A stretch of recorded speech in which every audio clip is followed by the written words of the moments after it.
Hello everyone, welcome to Learn with Rohini channel. இந்த வீடியோல print culture and modern world இந்த சாப்டர்ல நம்ம religious reforms and public debates இந்த டாபிக் பத்தி இந்த வீடியோல டிஸ்கஸ் பண்ண போறோம். ஸோ ஃபர்ஸ்ட் பாயிண்ட் 19th செஞ்சுரியோட ஸ்டார்டிங்ல பார்த்தோம் அப்படின்னா இன்டென்ஸ் டிபேட்ஸ் நடக்குது. அதாவது ரிலீஜியஸ் இஷ்யூஸ் பத்தி இன்டென்ஸ் டிபேட்ஸ் அப்படின்னா ரொம்ப சீரியஸான டிஸ்கஷன்ஸ்லாம் பண்றாங்க ரிலீஜியஸ் இஷ்யூஸ பத்தி. ஸோ அடுத்த point, so different groups confronted the changes happening with colonial society. So நிறைய குரூப்ஸ் இருந்தாங்க. அவங்க எல்லாம் என்ன பண்றாங்கன்னா confronted அப்படின்னா சேலஞ்சஸ ஃபேஸ் பண்றாங்க அப்படின்னு நம்ம சொல்லலாம். எதனால சேலஞ்சா இருக்கு அப்படின்னா அந்த விஷயங்கள் பிரிட்டிஷ் ரூல்னால ஏற்படக்கூடிய சேஞ்சஸ்னால வரக்கூடிய challenges in different ways and offered a variety of new interpretations of the belief of different religions. So அதனால என்ன ஆச்சு அப்படின்னா offered a variety of new interpretations. அதாவது இங்க சொல்றாங்கல்ல ரிலீஜியஸ் இஷ்யூஸ்னால நிறைய டிஸ்கஷன்ஸ்லாம் நடக்குது அப்படின்ட்டு. அப்போ இன்டர்பிரிட்டேஷன்ஸ் அப்படின்னா என்ன அப்படின்னா ஒருத்தவங்களுக்கு ஒரு ஐடியா இருக்கும். ஒருத்தவங்க ஒரு மாதிரி புரிஞ்சுப்பாங்க ஒரு விஷயத்த. அததான் இன்டர்பிரிட்டேஷன் அப்படின்னு சொல்லலாம். அதாவது எக்ஸ்பிளைன் பண்றது. இப்ப எனக்கு ரிலீஜியன் அப்படின்னு எடுத்துக்கும் போது எனக்கு ஒரு வே ஆஃப் அண்டர்ஸ்டாண்டிங் இருக்கும். நான் ஒரு விதமா அதை பத்தி சொல்லுவேன். சோ இன்னொரு பர்சன் கிட்ட போயிட்டு ரிலீஜியன் அப்படின்னு பத்தி கேட்கும் போது அவங்க அவங்களோட வே ஆஃப் திங்கிங்கும் அவங்களோட புரிதல் வேற மாதிரி இருக்கும். சோ அததான் நம்ம இன்டர்பிரிட்டேஷன் அப்படின்னு சொல்லுவோம். Some criticized existing practices and campaigned for reform, while other countered the argument of reformers. So சில பேர் என்ன பண்றாங்க அப்படின்னா அதாவது அந்த டைம்ல நடைமுறையில இருந்த பிராக்டிசஸ் எல்லாம் கிரிட்டிசைஸ் பண்றாங்க. இதெல்லாம் தப்பு, இது மாதிரிலாம் பிராக்டிஸ் பண்ணக்கூடாது, இது மாதிரிலாம் ப்ரொசீஜர்ஸ் இருக்கக்கூடாது அப்படின்ட்டு. அண்ட் சில பேர் என்ன பண்றாங்க அப்படின்னா இந்த ரீஃபார்ம்னா சேஞ்சஸ் வரணும்னு நினைக்கிறாங்களா அவங்களோட ஆர்குமெண்ட்ஸ்க்கு எதிரா இருக்காங்க. So these debates were carried out in public and in print. So இந்த டிஸ்கஷன்ஸ்லாம் எப்படி நடக்குது, பப்ளிக்லயே நடக்குது அண்ட் நியூஸ் பேப்பர்ஸ் அதுல வருது. So printed tracts and newspapers not only spread the new ideas but they shaped the nature of the debate. So இந்த printed tracts அதெல்லாம் வருதுல news பேப்பர்ஸ்ல சின்ன சின்ன பேராகிராஃப்ஸா பிரிண்ட் ஆகி வர்றது இதெல்லாம் புது புது ஐடியாஸ ஸ்ப்ரெட் பண்ணுச்சு. அதே மாதிரி அந்த டிஸ்கஷன்ஸ் எதை பத்தி அப்படின்றதையும் காமிச்சுது. Wide public would now participate in these public discussions and express their views. So wider public அதாவது நிறைய பொது மக்கள் இதுல இந்த டிஸ்கஷன்ல அவங்களால அவங்களோட பங்களிப்பு இருந்தது. அவங்களோட வியூஸையும் எக்ஸ்பிரஸ் பண்ண முடிஞ்சது. So new ideas emerged through these clashes of opinion. So இந்த மாதிரி ஒருத்தவங்களோட வியூஸ் ஒப்பீனியன்ஸ்லாம் வர நிறைய ஐடியாஸ் வர ஆரம்பிச்சது. So next para, this was a time of intense controversies between the social and religious reformers and the Hindu orthodoxy over matters like widow immolation and monotheism, Brahmanical priesthood and idolatry. So இங்க என்ன சொல்றாங்க அப்படின்னா இப்போ நிறைய controversies வர ஆரம்பிக்குது. யாருக்கு நடுப்புற அப்படின்னா சோசியல் அண்ட் ரிலீஜியஸ் ரீஃபார்மர்ஸ்க்கு நடுப்புற. அதே மாதிரி ஹிந்து ஆர்த்தடாக்சி அவங்களுக்குள்ளதான் நிறைய கான்ட்ரவர்சிஸ் வர ஆரம்பிக்குது. எதை பத்தி அப்படின்னா ஹிந்து ரிலிஜன் நிறைய பிராக்டிசஸ் ஃபாலோ பண்ணிட்டு இருந்தாங்க.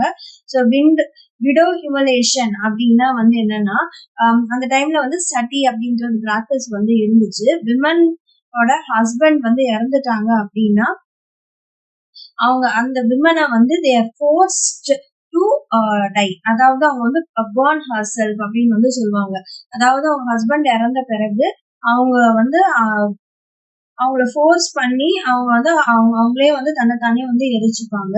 அண்ட் இது வந்து இந்த ப்ராக்டிஸ வந்து ஃபாலோ பண்ணிட்டு இருந்தாங்க. இது வந்து ஒரு symbol of loyalty to the husband அப்படின்ற மாதிரி வந்து ஃபாலோ பண்ணிட்டு இருந்தாங்க. பட் ஆனா இது வந்து ஒரு இன்ஹியூமன் ப்ராக்டிஸ் அப்படின்னு வந்து அதுக்கப்புறமா தான் வந்து இந்த மாதிரி விஷயங்கள்லாம் நிறைய கான்ட்ரவர்சிஸ் வர ஆரம்பிச்ச பிறகு மாத்திக்கிட்டாங்க. ஸோ மோனோதிசம் அப்படின்னா வந்து என்னன்னா, அதாவது ஒரே ஒரு கடவுள் அப்படின்னா என்ன மீனிங்னா, ஒரு சுப்ரீம் பவர் தான் வந்து இருக்கு அதாவது இந்த வேர்ல்டுலயே அப்படின்ற மாதிரி வந்து நினைக்கிறவங்க. அதாவது இஸ்லாம், கிறிஸ்டியானிட்டி, சீக்கிசம் இவங்கெல்லாம் வந்து மோனோதிஸ்டிக் அப்படின்னு வந்து நம்ம சொல்லலாம். அடுத்தது வந்து பிராமணிக்கல் பிரீஸ்ட்ஹுட் அப்படின்னா, இந்த யாகம் பூஜை எல்லாம் நடத்துறாங்கல்ல, அவங்க எல்லாம் தான் வந்து பிராமணர்கள் அப்படின்னு வந்து நம்ம சொல்லுவோம். சோ அந்த டைம்ல எல்லாம் வந்து அவங்க அத வந்து ரொம்பவே வந்து அதுல வந்து ஃபாலோ பண்ணிட்டு இருந்தாங்க. சோ அதுதான் வந்து பிராமணிக்கல் பிரீஸ்ட்ஹுட் வந்து சொல்லுவாங்க. So in Bengal, as the debate developed, tracts and newspapers proliferated, circulating a variety of arguments. So பெங்கால்ல வந்து என்ன ஆச்சு, இந்த மாதிரி இந்த டிபேட்ஸ், இந்த டிஸ்கஷன்ஸ் டெவலப் ஆக எப்படி ட்ராக்ஸ் மூலயமாவும் நியூஸ் பேப்பர்ஸ் மூலயமாவும் வந்து சர்க்குலேஷன் வந்து அதிகமாச்சு. அதனால நிறைய ஆர்குமெண்ட்ஸ் வந்து வர ஆரம்பிச்சுது. And to reach a wider audience, the ideas were printed in the everyday spoken language of ordinary people. So இது வந்து நிறைய பேருக்கு ஸ்ப்ரெட் ஆகுறதுக்காக என்ன பண்ணாங்கன்னா, இந்த ஐடியாஸ் எல்லாமே வந்து ஆர்டினரி ஸ்போக்கன் லாங்குவேஜ்ல, அதாவது பேசுற லாங்குவேஜ்ல வந்து புரியுற மாதிரி, எல்லாருக்கும் புரியுற மாதிரி வந்து பிரிண்ட் பண்ணாங்க. கௌமுடி from 1821 and the Hindu Orthodoxy commissioned the Samachar Chandrika to oppose his opinions. So Ram மோகன் ராய் அவர் வந்து என்ன பண்றாரு அப்படின்னா, அவர் வந்து பப்ளிஷ் பண்றாரு சம்பத் கௌமுடி அப்படின்ற ஒரு ராம் மோகன் ராய் பப்ளிஷ்ட் த சம்பத் கௌமுடி. அது வந்து என்னன்னா ஒரு நியூஸ் பேப்பர். அங்க வந்து எதுக்குன்னா, சம்பத் அப்படின்றது வந்து நியூஸ் டிஸ்கஷன்ஸ் எல்லாம் வந்து நடக்கிறது. சோ அதாவது அங்க நடக்கிற அந்த பிரச்சனைகள்லாம் வந்து மூன் லைட்டுக்கு வந்து கொண்டு வர்றது, வெளியில கொண்டு வர்றதுக்கு.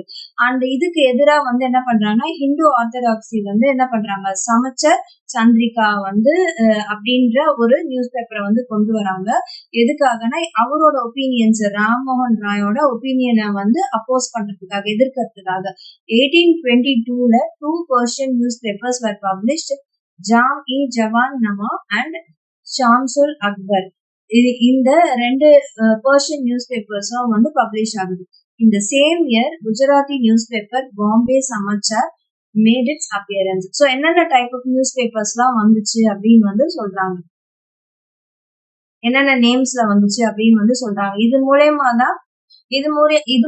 தான் வந்து மக்களுக்கு பிரச்சனைகள், எல்லா நியூஸுமே வந்து எல்லா மக்களுக்குமே வந்து தெரியற மாதிரி ஸ்ப்ரெட் ஆக ஆரம்பிச்சது. ஸோ இங்க என்ன சொல்லிருக்காங்கன்னா, north India, the ulama were deeply anxious about the collapse of Muslim dynasties.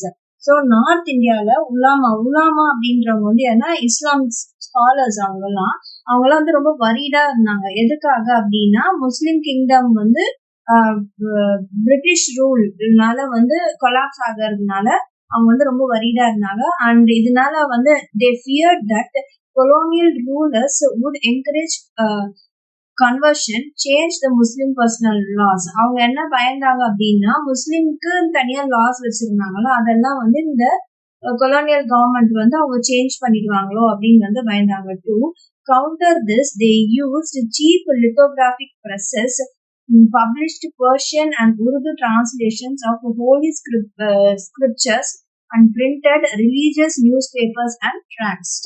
அதனால வந்து என்ன பண்றாங்க அப்படின்னா, இத வந்து சரி பண்றதுக்காக அவங்க என்ன பண்றாங்க, அவங்க வந்து சீப் லித்தோகிராபிக் ப்ரெஸஸ் வந்து யூஸ் பண்றாங்க. லித்தோகிராபிக் ப்ரெஸஸ்னா வந்து ஒரு சின்ன சிம்பிளான பிரிண்டிங் மெஷின். எதை யூஸ் பண்ணி பண்ணுவாங்க அப்படின்னா, ஸ்டோன் பிளேட்ஸ் எல்லாம் வந்து யூஸ் பண்ணி காப்பீஸ் வந்து நிறைய மேக் பண்ணுவாங்க. அதாவது நிறைய கல் அச்சு அப்படின்னு வந்து சொல்லுவாங்க, அதை வச்சு வந்து அவங்க பிரிண்ட் பண்ணுவாங்க. அந்த ஸ்கிரிப்சர்ஸ் அப்படின்னும் போது என்னது, அது வந்து ஹோலி ரிலீஜியஸ் ரைட்டிங், அதாவது அந்த ரிலிஜனுக்கான புனித நூல்கள் அப்படின்னு வந்து சொல்லுவாங்க. அத அத வந்து பிரிண்ட் பண்ணி நியூஸ் பேப்பர்ஸ் ட்ராக்ஸா வந்து பிரிண்ட் பண்ணி அதை வந்து மக்களுக்கு வந்து ஸ்ப்ரெட் பண்ணாங்க. டியோபேண்ட் செமினரி அப்படின்றது வந்து இஸ்லாமிக் எஜுகேஷனை வந்து ப்ரொமோட் பண்றதுக்காக ஆரம்பிச்சது. அதே வந்து சென்டராவும் வந்து ஆயிடுச்சு. இது வந்து எப்போ வந்து 1867 ஸ்டார்ட் பண்றாங்க. அங்க வந்து என்ன பண்றாங்கன்னா நிறைய thousands ஆஃப் ஃபட்வாஸ் வந்து கொண்டு வராங்க.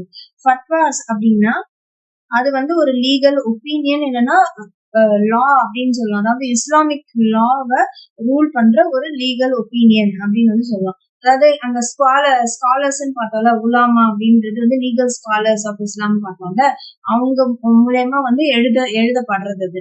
அவங்க வந்து என்ன சொல்றாங்க, முஸ்லீம் ரீடர்ஸ் கிட்ட வந்து என்ன சொல்றாங்க, எப்படி வந்து டெய்லி எவ்ரிடே வந்து அவங்க வாழறது என்னென்னலாம் வந்து அவங்க ஃபாலோ பண்ணணும், அண்ட் இஸ்லாமிக் டாக்ட்ரைன்ஸ் பத்தி வந்து சொல்றது. அதாவது டாக்ட்ரைன் அப்படின்றது வந்து ஒரு பிலீஃப், இல்லைன்னா ஒரு ரிலீஜன் வந்து சொல்லித்தர அந்த பிலீஃப்ஸ், அந்த வழிமுறைகள், கொள்கைகள், அதெல்லாம் வந்து அவங்க சொல்றாங்க. So all through the 19th century, a number of Muslim sects and seminars appeared, each with a different interpretation of faith, each keen on enlarging its following and countering the influence of its opponents. So இங்க வந்து என்ன ஆச்சு அப்படின்னா 19th செஞ்சுரியில நிறைய முஸ்லிம் செக்ட்ஸ் seminars எல்லாம் வந்து நடக்குது. அந்த ஃபெய்த், அதாவது அந்த முஸ்லிம் அவங்களோட அந்த ரூல்ஸ், அவங்க லாஸ், அத வந்து அவங்களுக்கு ஒருத்தவங்களுக்கு ஏத்த புரிதலுக்கு ஏத்த மாதிரி அதை வந்து ஸ்ப்ரெட் பண்றாங்க. enlarging its following and countering the influence of its opponents. Sect அப்படின்றது வந்து என்னது, ஒரு குரூப்பா வந்து இருக்கிறது. வித்தின் அந்த பர்டிகுலர் முஸ்லிம் ரிலிஜனுக்குள்ளேயே நிறைய குரூப்ஸ் வந்து இருக்கிறது. அதாவது அந்த மதத்திலேயே வந்து நிறைய பிரிவுகள் வந்து இருக்கிறது. அதுதான் வந்து சொல்றாங்க. 19th செஞ்சுரியில நிறைய முஸ்லிம் செக்ட்ஸ் வந்து இருந்துச்சு.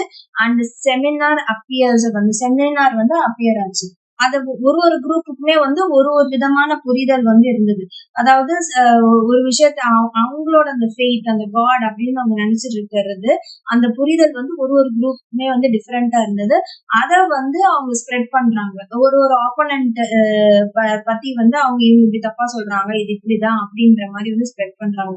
And Urdu print help them conduct these battles in public. So Urdu print தான் வந்து ஹெல்ப் பண்ணுச்சு. இதை ஒருத்தவங்களையும் வந்து அவங்க சொல்றத வந்து பிரிண்ட் பண்ணி ஸ்ப்ரெட் பண்றதுக்கு. Among Hindus to print encourage the reading of religious text, especially in vernacular languages. vernacular languageனா அவங்களோட தாய்மொழியில வந்து அது கொடுக்கறது. So the first printed edition of Ramacharita-manas of Tulsidas, a 16th century text, came out from Calcutta in 1810. So இந்த among ஹிந்துஸ்லயுமே வந்து இந்த printing அப்படின்றது people நடக்கிற வந்து ஸ்ப்ரெட் ஆக ஆரம்பிச்சது. எதுக்காக அப்படின்னா அந்த ரிலீஜியஸ் டெக்ஸ்ட் எல்லாம் வந்து ரீட் பண்றதுக்காக. அதாவது வெர்னாகுலர் லாங்குவேஜஸ் அப்படின்னா, வெர்னாகுலர்னா வந்து லோக்கல், அந்தந்த ஏரியாக்கு ஏற்ற லாங்குவேஜஸ்ல வந்து வர்றது, உள்ளூர் மொழி அப்படின்னு வந்து சொல்லுவாங்களா, அந்த மாதிரி. The first printed edition of Ramacharita-manas of Tulsidas, a 16th century text, came out from Calcutta in 1810. So 1810ல வந்து என்னன்னா ஃபர்ஸ்ட் printed edition துளசிதாஸ் எழுதுனா ராமச்சரிதமானஸ்ல இருந்து ஃபர்ஸ்ட் பிரிண்டட் எடிஷன் வந்து வருது கல்கட்டால இருந்து 1810. And mid 19th century cheap lithographic edition flooded North Indian market. 19th centuryயோட மிடில்ல வந்து நிறைய லித்தோகிராபிக் editions எல்லாம் வந்து ஃபுல்லா பரவுது, நிறைய வந்து பிரிண்ட் ஆகி வருது. எங்கன்னா நார்த் இந்தியன் மார்க்கெட்ல. From the 1880s, the Naval Kishore Press at Lucknow and Sri Venkateshwar Press in Bombay published numerous religious texts in vernaculars. So 1880sல இந்த அதாவது பிரஸோட நேம்லாம் வந்து சொல்றாங்க. லக்னோவில் அந்த பிரஸோட நேம் கொடுத்துருக்காங்க. அதே மாதிரி பாம்பேல இந்த பிரஸ், இவங்க எல்லாம் வந்து நிறைய ரிலீஜியஸ் டெக்ஸ்ட வந்து அந்தந்த லோக்கல் லாங்குவேஜஸ்ல பிரிண்ட் பண்ணி அவங்க கொடுக்குறாங்க. In their printed and portable form, these could be read easily by the faithful at any place and time. இந்த மாதிரி பிரிண்டட் அண்ட் போர்ட்டபிள் ஃபார்ம்ல இருக்கிறதுனால அது ஈஸியா ரீட் பண்ணவும் முடியும். அண்ட் அது வந்து எந்த இடத்துல வேணாலும் ரீட் பண்ணலாம், எந்த டைம்ல வேணாலும் ரீட் பண்ணலாம். They could also be read out to large group of illiterate men and men. அதாவது படிக்காதவங்க கூட வந்து அதை புரிஞ்சுக்கிற அளவுக்கு வந்து அது ரொம்ப ஈஸியா வந்து இருந்துச்சு.